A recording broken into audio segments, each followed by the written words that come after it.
The fire had burned low, casting shadows that danced across the rough timber walls.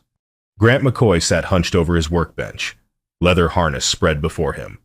Needle and thread moving in slow, practiced rhythm. The wind howled outside Montana winter in its cruelest hour, past midnight. The kind of cold that could kill a man in minutes. Above him, in the loft, his children slept. Tommy, 7 years old, clutching the wooden horse Grant had carved. Lily Ann, barely 5. Her small hand curled around the edge of her quilt. The cabin was silent except for the creak of settling logs and the whisper of the storm. Then came the knock. 3 times. Slow. Deliberate. The sound of someone too tired to hurry. Grant froze, needle suspended mid-stitch. Visitors at midnight meant trouble outlaws. Drifters. Men running from something. His hand moved toward the rifle leaning against the wall, then stopped. The knock came again. Weaker this time. He stood, boots heavy on the worn floorboards, and crossed to the door. His fingers wrapped around the cold iron latch. He hesitated, listening. Nothing but wind and the faint crackle of dying embers. Grant pulled the door open. A woman stood on his threshold, swaying like a tree about to fall. Snow clung to her shawl, her hair, her eyelashes. Her face was hollow, cheekbones sharp beneath pale skin. But it was her eyes that stopped him milky white, unseeing, staring past him into nothing. She extended her hands, empty, trembling. She said nothing. Didn't need to. Grant's throat tightened. He'd seen hunger before. Hell, he'd lived it. But this was different. This was a woman who'd walked to the edge of the world and found his door. "Sit down, ma'am," he said, voice rough from disuse. "Supper's ready." He stepped aside. She hesitated, head tilting as if listening for a trap. Then she moved forward, one cautious step at a time, hands outstretched until they found the doorframe. Grant guided her gently to the table, pulled out a chair. The stew pot still hung over the coals. He always kept something simmering. Habit from the years when his wife was alive and children woke hungry in the night. He ladled a bowl full, steam rising, and set it before her. Poured coffee from the tin pot, black and bitter. She ate slowly, hands shaking, tears streaming down her face, silent as snowfall. Grant didn't ask questions, didn't ask her name, where she'd come from, why she was alone. Out here, a man's business was his own, a woman's too. When the bowl was empty, she set the spoon down with care, as if it were made of glass. Her lips moved. "God bless you." Then her head drooped forward, and she slept where she sat. Grant rose, fetched the blanket from his own bed, and draped it over her shoulders. He eased her down onto the floor by the fire, cushioned her head with a folded coat. She didn't wake. He stood there a long time, staring at her. Scars marked her hands' old burns, cuts healed crooked, the kind that came from hard labor and harder living. She was someone's daughter, maybe someone's wife, definitely someone who'd lost everything. His gaze drifted to the mantel, where the Bible sat unopened. He'd carried it everywhere since Sarah died, unable to read the verse she'd loved, unable to let it go. "What have I done?" he whispered to the empty room, outside. The blizzard raged. Inside, a stranger slept by his fire, and Grant McCoy, for the first time in 2 years, felt something other than the cold. Dawn came pale and tentative, sunlight filtering through the frosted window and thin. Golden streaks. The storm had passed, leaving the world buried in white silence. Grant woke in his chair, neck stiff, rifle still across his lap. The fire had died to ash. The woman was gone. His heart lurched. Then he heard water splashing outside, the creak of the well handle. He moved to the window, saw her standing in the snow, shawl wrapped tight, washing her face and hands with practiced efficiency despite her blindness. She moved with purpose, counting steps, testing the ground before committing her weight. Behind him, the ladder creaked. Tommy descended, rubbing sleep from his eyes. He stopped halfway down, staring. "Pa," he whispered. "Who's that?" "A traveler," Grant said. "Needed help." Tommy climbed down the rest of the way, tiptoed to the window. Lily Ann appeared behind him, clutching her rag doll, hair a wild tangle. "Is she staying?" "I don't know," Grant said. He didn't know anything anymore. The door opened. Cold air rushed in, and the woman stepped through, closing it carefully behind her. She turned toward them, head tilted, listening. "Morning," Grant said. "Morning." Her voice was soft, careful. "I didn't mean to intrude." "I'll be on my way soon as—" "You'll do no such thing," Grant interrupted. "Storms passed, but the road's buried. You'd freeze before you made a mile." She stood very still. "I ain't Charity. Mr. McCoy, Grant McCoy. These are my children, Tommy and Lily Ann." He gestured, then realized the futility. "You can work, if that sits better with you. Cabin needs mending, and I'm short on hands." Her jaw tightened. Pride. He recognized the kind that kept a person alive when nothing else would. "I can mend," she said. "Cook. Tend animals, if you guide me first." "Fair enough." Grant picked up a torn shirt from the basket near the hearth. "This do for a start." She took it, fingers tracing the fabric, finding the rip by touch alone. She sat, pulled a needle and thread from a small pouch at her belt, her own supplies, carried through God knew what, and began to stitch. Her hands moved with startling precision, each stitch even, tight, perfect. Tommy crept closer, watching. "How do you do that without looking?" "I look with my hands," she said, a faint smile touching her lips. "And my ears, and my memory. You'd be surprised what you can see when you can't." Lily Ann climbed onto the bench beside her. "What's your name?" The woman paused, needle suspended. Nora Hale." "I'm Lily Ann. That's Tommy. Pa doesn't talk much, but he's good." Nora's smile deepened, though it didn't reach her eyes. "I can tell." Grant busied himself with breakfast cornmeal mush, bacon from the smokehouse, coffee reheated. He set plates on the table, and they ate in silence, the children stealing glances at Nora, fascinated. After breakfast, Tommy fetched his primer, opened it on the table. "Pa, can I read to Lily Ann?" "Go ahead." The boy stumbled through the words, finger tracing each line. Nora listened, head bowed, lips moving silently. When Tommy finished, she said, "You read well. Your ma teach you." Tommy's face fell. "She's gone. 2 winters back." "I'm sorry," Nora said, and the weight in those 2 words told Grant she understood loss intimately. That night, after the children slept, Nora lit a candle, one she'd carried in her pouch, and set it on the table. She whispered something Grant couldn't hear. A name, perhaps. A prayer. Then she blew it out. Grant said nothing, but he noticed. And outside, under the moon, a rider paused on the ridge. Warren Kent, banker and landowner, narrowed his eyes at the smoke rising from 2 cooking fires instead of 1. He spurred his horse toward town. 3 days passed like water over stone steady, reshaping everything. Nora worked with quiet determination, learning the cabin by touch and memory. She counted steps from door to hearth, table to window, well to woodpile. Tommy became her guide, patient and proud, describing obstacles, warning of ice. Grant watched, awed and unsettled.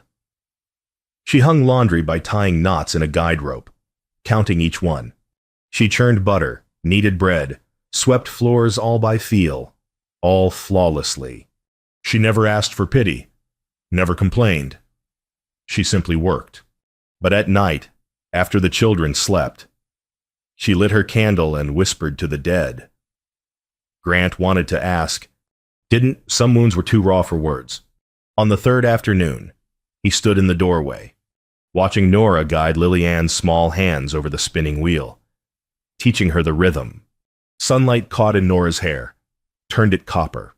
For a moment, she looked like Sarah, not in face, but in presence. Life, warm and stubborn, blooming in hard ground. The memory hit him like a fist. Sarah, dying in their bed, blood soaking the sheets. The midwife too late. The baby, his son, blue and still.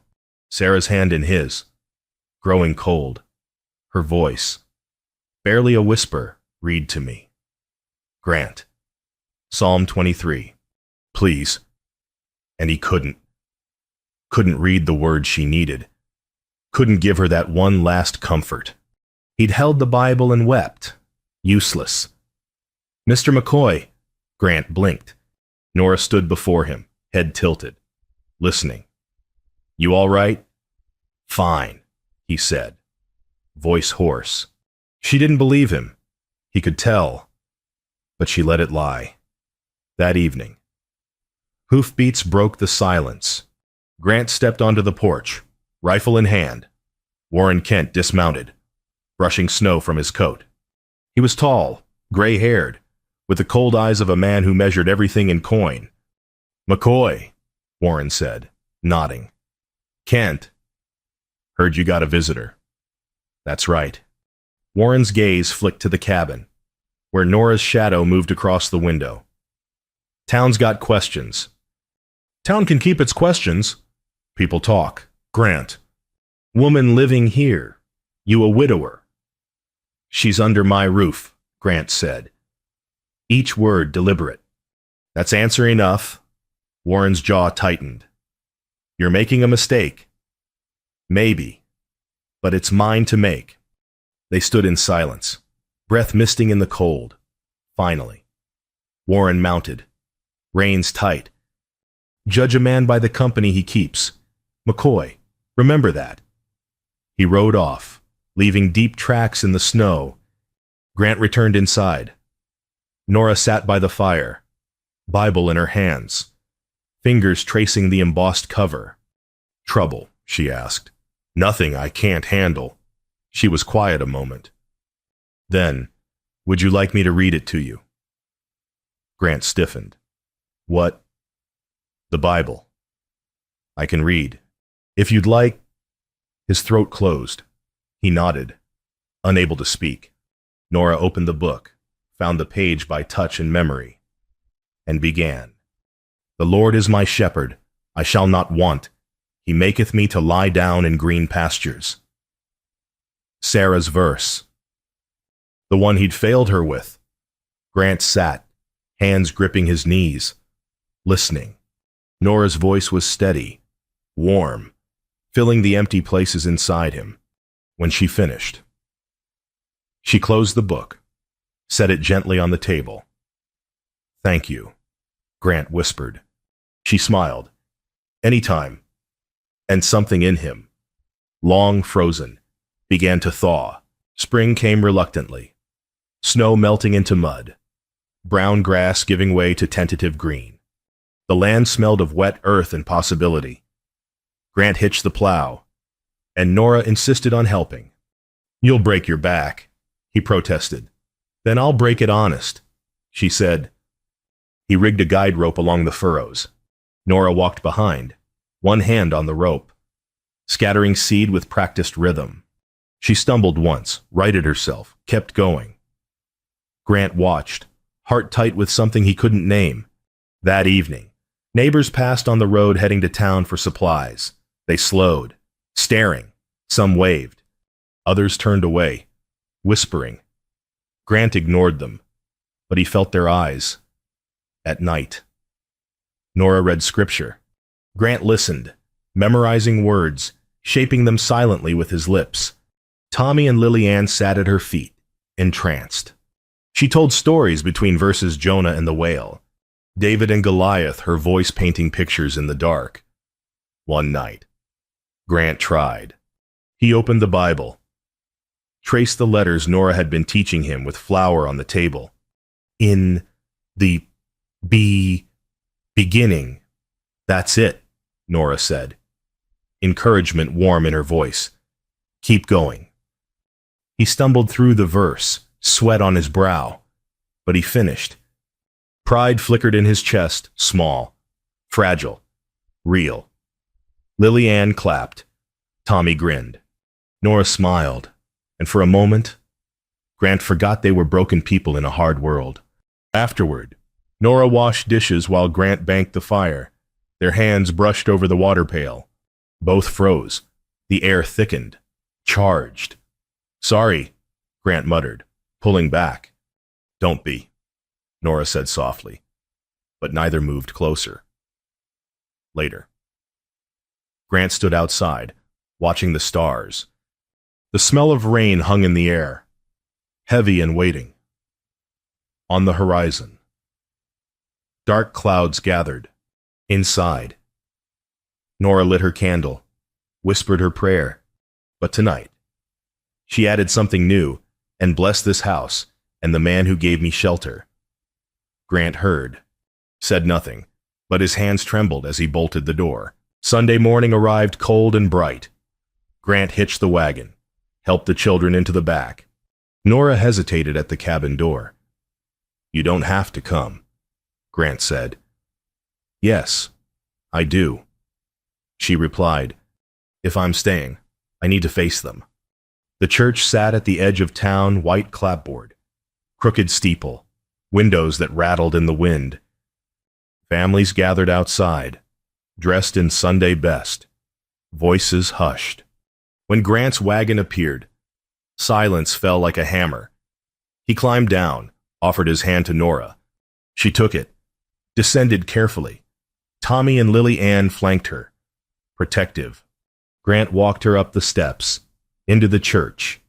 Heads turned, pews shifted. Mrs. Calloway clutched her Bible to her chest. The blacksmith's wife whispered behind her hand. The preacher, a young man named Samuel Hewitt, stumbled over his opening prayer, eyes darting to Warren Kent in the front row. Grant guided Nora to an empty pew midway back. They sat. The children squeezed in beside them. The sermon began something about forgiveness, though Preacher Hewitt's voice wavered. Unconvincing. Grant didn't listen. He felt the weight of every stare, every judgment. Nora sat still, hands folded, face serene. If she felt their scorn, she didn't show it. After the service, no one spoke to them. Families hurried past, pulling children close as if blindness were contagious. Warren Kent stood on the steps, arms crossed, watching. Grant loaded the wagon in silence.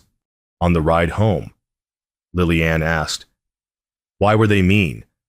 "Pa, people fear what they don't understand," Nora said before Grant could answer. "It's easier to be cruel than curious." That afternoon, a storm rolled in spring thunder and driving rain. They huddled inside, fire roaring. The children played with wooden blocks while Nora and Grant sat at the table, lamplight pooling between them. "I should leave," Nora said quietly. "No. Grant, I'm causing you trouble." "You're causing me trouble." He leaned forward, voice fierce. "You taught my boy to read better. You made my daughter laugh again. You think I care what Warren Kent thinks?" Nora's hands twisted in her lap. "Everyone I love dies or leaves. My husband, my parents, Her voice broke. "Maybe I'm cursed." Grant reached across the table, covered her hands with his. "Then maybe it's time someone stayed."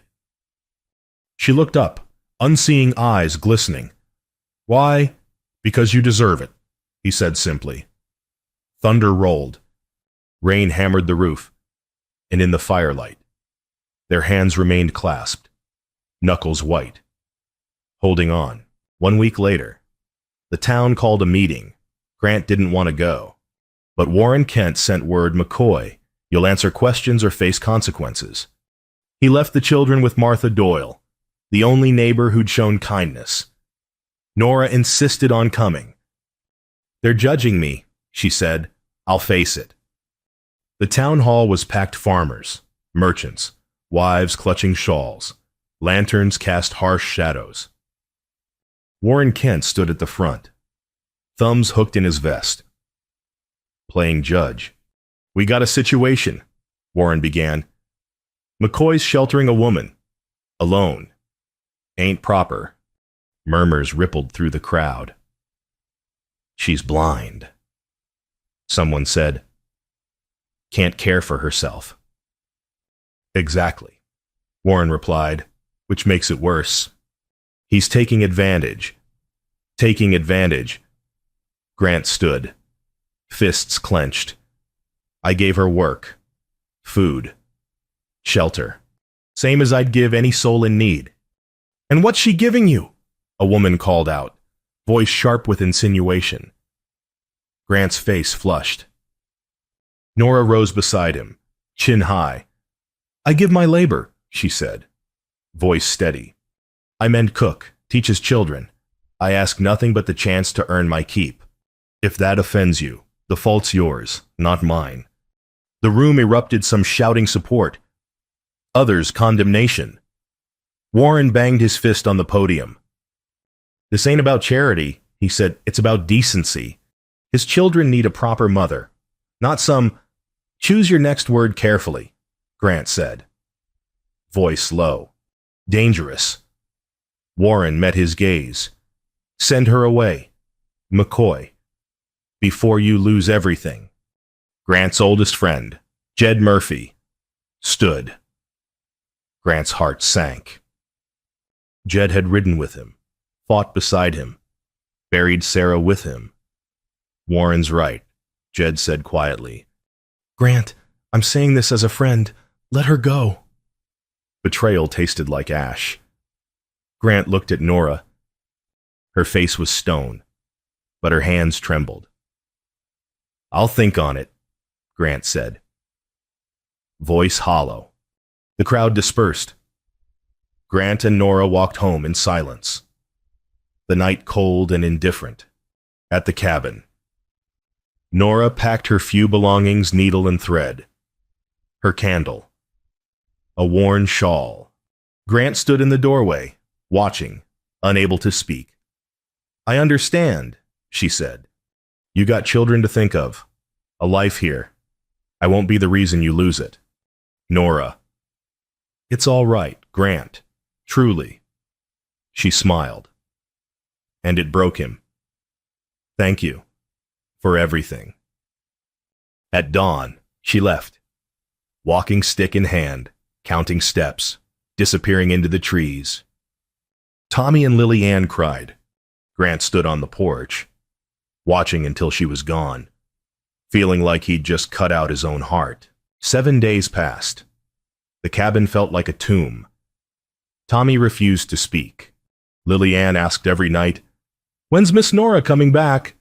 Grant had no answer. He worked himself to exhaustion chopping wood, mending fences, plowing fields until his hands bled. Sleep brought no peace. He dreamed of Nora, lost in the snow, calling his name. On the 8th day, he rode to Sarah's grave. The hillside overlooked the valley. Wildflowers just beginning to bloom. The headstone was simple Sarah McCoy, beloved wife and mother. Grant knelt, hat in hands. "I failed you," he said. "Couldn't read you the words you needed. Couldn't save you." His voice cracked. "And now I've failed her too. Sent her away because I was afraid. Afraid of what they'd say. Afraid of losing again." The wind whispered through the grass. "I'm sorry," he whispered, "for all of it." Talking to ghosts now. McCoy. Grant turned. Martha Doyle stood behind him, shawl wrapped tight, eyes kind but firm. "She's gone," Grant said. "I know. Saw her leave." Martha sat on a nearby stone, sighed. "You're a damn fool." Grant flinched. "That woman taught your boy to read. Martha continued. Made your daughter laugh for the first time since Sarah died. She gave you something you thought was gone forever, and you let Warren Kent run her off. The town. The town's full of cowards and hypocrites. Martha snapped. You think God sent her to your door so you could send her back into the cold? You think Sarah would have wanted that? Grant's throat burned. Where'd she go? North, toward the line shacks. She won't survive long alone. Grant stood, legs shaking. I'll find her. Martha nodded. About time. He rode home, saddled fresh, stuffed supplies into his saddlebags. Tommy and Lily Ann watched from the porch. You bringing her back? Pa, Tommy asked. Yes. Good, Lily Ann said. We miss her. So do I, Grant whispered. He rode north into the mountains, following faint tracks, driven by something stronger than fear. 2 days he searched. The mountains were unforgiving steep trails, hidden ravines, forests thick with shadow. Grant called Nora's name until his voice gave out. Found traces of thread caught on a branch, a footprint in mud, a snapped twig. On the second evening, he found the line shack. It was little more than 4 walls and a sagging roof. Abandoned for years, smoke rose from a gap in the stones. Grant dismounted, heart pounding, and pushed the door open. Nora lay on the floor, wrapped in her shawl, shivering violently. Fever flushed her cheeks. Her walking stick lay broken beside her. Nora! Grant dropped to his knees, lifted her into his arms. She was burning up. Her eyes fluttered. Grant! I'm here. I've got you. You came back. I never should have let you go. He carried her outside, wrapped her in blankets, secured her to his horse. She drifted in and out of consciousness, murmuring words he couldn't catch. He rode hard, stopping only to give her water, to adjust her position, to whisper, Hold on. Just hold on. They reached town at noon the next day. The square was busy market day. People stopped, stared. Grant dismounted, lifted Nora down, cradled her like a child. Whispers spread like wildfire. Warren Kent emerged from the bank, face darkening. McCoy, what the hell? She's sick, Grant said, voice raw. Because I sent her away. Because I was a coward. A crowd gathered. Jed Murphy pushed forward, concern on his face. You're a fool, McCoy, Warren said. She'll ruin you. Grant turned, met his gaze. Judge her, then judge me. She's got more courage blind than this town has with both eyes open. She's staying. She's part of my family. And if that costs me everything, then I never had much worth keeping. Silence fell, thick and heavy. Then Preacher Hewitt stepped forward, face red with shame. McCoy's right. We call ourselves Christians, but we drove a woman into the wilderness. God forgive us. Martha Doyle followed, nodding. I stand with Grant. One by one. Others stepped forward. Farmers. Merchants. Families. Not everyone, but enough. Warren Kent stood alone, jaw tight. Finally, he turned and walked away. Grant carried Nora to Martha's house. The women tended her cool cloths, broth, prayers. Grant sat outside, head in hands, exhausted. 3 days later, Nora woke. Grant sat beside her bed, unshaven, hollow-eyed. She turned her head toward him, listening. You came back, she whispered. I never should have let you go. She reached out. He took her hand, pressed it to his cheek. Forgive me. Nothing to forgive, she said. You're here now, and for the first time in years.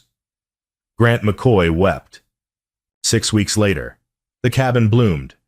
Wildflowers dotted the hillside, purple lupine, yellow buttercups, red paintbrush. The garden flourished, rows of green pushing through dark soil. The sky stretched endless and blue. Warm wind carrying the scent of pine and possibility. Nora stood in the doorway, kneading bread, navigating the cabin as if sighted. She hummed while she worked, a tune Grant didn't recognize but found himself memorizing. Tommy and Lily Ann chased chickens in the yard, laughter ringing like bells. The boy had grown taller, steadier, confident. The girl's hair was braided with wildflowers. Nora's work, meticulous and loving. Grant repaired the fence, hammer ringing against nails. Neighbors had come the week before, brought seeds, tools. Apologies whispered and accepted. Warren Kent had ridden past once, nodded curtly. Not forgiveness, but acknowledgement. That evening, Grant sat at the table, Bible open before him. He read aloud. Haltingly, surely goodness and mercy shall follow me all the days of my life. Nora smiled. Perfect. Tommy clapped. Lily Ann cheered. Grant closed the book, pride warm in his chest. Couldn't have done it without you. Yes, you could. Nora said, you just needed someone to believe in you. After supper, they sat on the porch, Grant in his chair, Nora beside him, children at their feet. The sun set, painting the mountains gold and crimson. Grant described it, every detail, and Nora listened, head tilted, imagining. Beautiful, she said. You are, Grant replied, so quietly he wasn't sure she heard, but she did. Her hand found his, fingers threading together. Will you stay? Grant asked, not as hired help, as family. Nora turned toward him, unseeing eyes shining. I'm already home. Grant. Inside. The table was set for 4. Wildflowers filled a jar, bright against the wood. The Bible lay open, words no longer mysteries. The candle Nora lit each night now included prayers for all of them. Grant, Tommy, Lily Ann, the life they were building together. Outside, the last snow melted from the mountain peaks. The land stretched green and endless, full of promise. Spring had come, and with it, the hard-earned grace of second chances. Grant McCoy, widower and father, sat with his family and felt, for the first time in years, whole. The end.